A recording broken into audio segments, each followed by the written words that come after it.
Esse corte faz parte do canal Duda Garbi, um assado para. Gostou? Te inscreve no canal.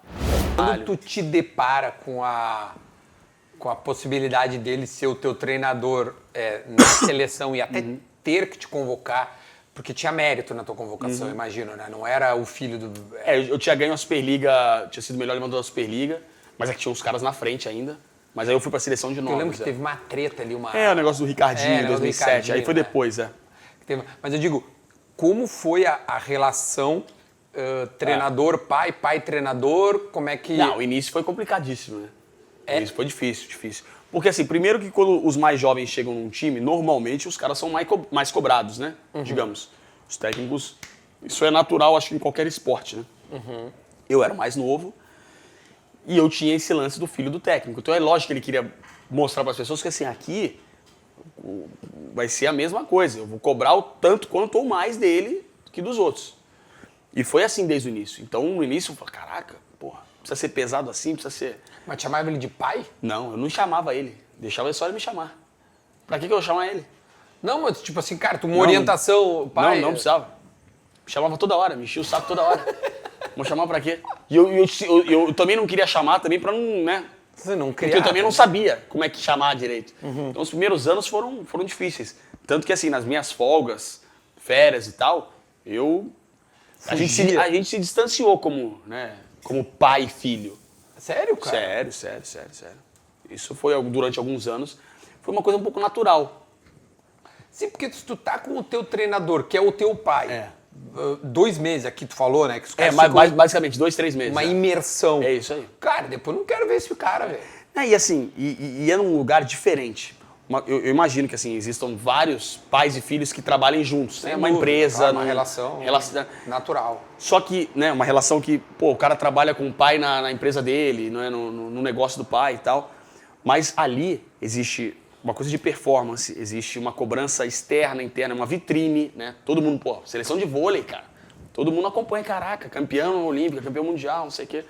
Então, assim, todo mundo olhando aquilo. Então, isso cria uma tensão maior, né? E nesse caso também, né? De mostrar, cara, aqui cada um tem o seu dever, né? Cumprir a sua função. E o lance de pai para filho ficou um pouco... Chegou a ir pra terapia, meu? Nessa época não, né? Nessa época não tinha. Não Nessa época era um tabu, isso. né? Era um tabu, Era um tabu. Mas depois sim. Não, depois sim.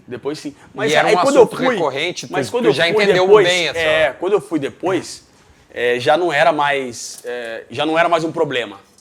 Entendeu? Quando eu comecei a fazer foi por outros motivos. Outros fatores. A nossa relação eu já era um cara mais velho, já tinha maturidade.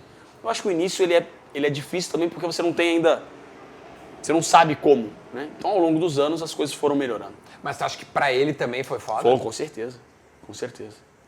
Ele na época eu lembro assim, mas 2007. Conversou com ele disso, pai, como é que tá a parada, não, velho? não, na época a gente não se falava, depois, né? Claro. Vendo entrevista, né? Na época... Mas daí tu via ele dando entrevista sobre e diz, é isso que ele tá pensando. Também sim. Mas assim, eu lembro de 2007, quando tem o corte do Ricardinho, que eu era o terceiro e viro o segundo. Tu pode contextualizar pra quem não lembra esse Aquele episódio? corte do Ricardinho foi antes do Pan-Americano, né? O Ricardinho tinha acabado de ser eleito o melhor jogador da Liga Mundial. Jogava muito, né? Ricardinho gênio. Eu me lembro dele. E... Porque ele era reserva do Maurício, né? Então era uma hierarquia, né? O Maurício começou, aí foi até 2002 como titular, o Ricardinho assumiu a vaga dele em 2003, o Maurício continuou até 2004. E aí depois o Ricardinho continuou como titular, 2005, né? E aí era o Marcelinho, o segundo, não sei se você lembra do Marcelinho. Eu me lembro, Marcelinho. E aí em 2006, quando a gente ganhou a Superliga, eu era o terceiro, jogava na seleção de novos e completava, né? O terceiro levantador era um backup para treinos e tal, caso necessário. E aí em 2007, eu jogo alguns jogos da Liga Mundial, que era o início, né? Que os jogadores mais experientes, os titulares, tinham mais tempo de folga, de férias. Então os mais novos jogavam esses primeiros jogos, eu lembro que a gente jogou com Coreia e tal, e os caras voltavam, faziam uma pré-temporada maior para chegar bem, principalmente nas finais. Perfeito. E aí o Ricardinho foi eleito o melhor jogador naquela Liga Mundial. Só que eles estavam tendo problemas lá, assim, eu não gosto de falar, até porque eu não... Não, mas eu não quero que tu Sim, contextualize com o exato problema, mas os era problemas. só pra mais ou menos entender Então, como é que era... E aí, antes do Pan-Americano, tem o corte dele. Tá. Esse aqui fugiu. Esse eu... Tem o corte dele. Tá. E aí eu viro de terceiro para segundo. Perfeito. E aí as pessoas, naquele momento, ficaram, né, frustradas, espantadas e tal. E aí ocorreu o lance do nepotismo, né? Falaram muito sobre isso e tal. Cara, e aí lógico que você, na época não tinha rede social, mas tinha. E acho que é aí que as fura a bolha, televisões. né, Bruninho? Que, tipo assim, pessoas que não são do vôlei opinando sobre algo que é Sim. do vôlei. E eu acho que o mundo do vôlei, aí tu me corrige, entendeu muito mais. Tipo Claro. assim, cara, Assim, deve ter rolado algo, mas sim. o Bruninho tava merecendo Sim. aquilo. É o espaço, né? Assim, e foi o que me deixou tranquilo. A minha primeira conversa, eu lembro com o André Heller no elevador, quando aconteceu isso, ele falou, cara, você continue fazendo aquilo que você está fazendo. Essa oportunidade é porque você tá só no teu caminho. É, você o caminho, merece. a trajetória era essa. É isso. Então, assim, tem nada a ver com você isso, entendeu?